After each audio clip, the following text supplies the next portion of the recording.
Iniciativë për zhbllokim të situatës duhet mu vlerësu, po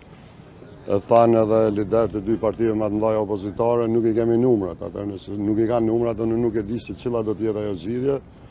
po gjithmonë duhet me vlerësu tendencën për me zhblloku situatën çfarë kemi.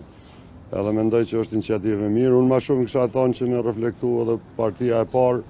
edhe me i dhoni drejtim sa më shpejt kësaj situate. Po nuk e di tani se si do të jetë ajo matematika e numrave, prapë domethënë nëse ne nuk i kemi numrat, si do të duket ajo qeveri pa vetvendosim, kur e dim që ka dalë partia e parë në zgjedhjet e fundit. Prandaj unë nuk e shoh si ofertë pa vetvendosim, më shumë e kum pasi e përgjithshme për një afat kalimtar deri në pranverën e ashëm. Por prapë mbetet që leadershipi le të vendos, ne jemi këto për mi dho për kraj. Unë e pasha deklaratën e ish-kryetarit Kuvendit që thanë 2 javë të ardhshme mund të ketë ndryshime, më shumë jemi primi i besu ish-kryetarit Kuvendit, që ndoshta do ta bëjnë një ofertë e cila jap zgjidhje.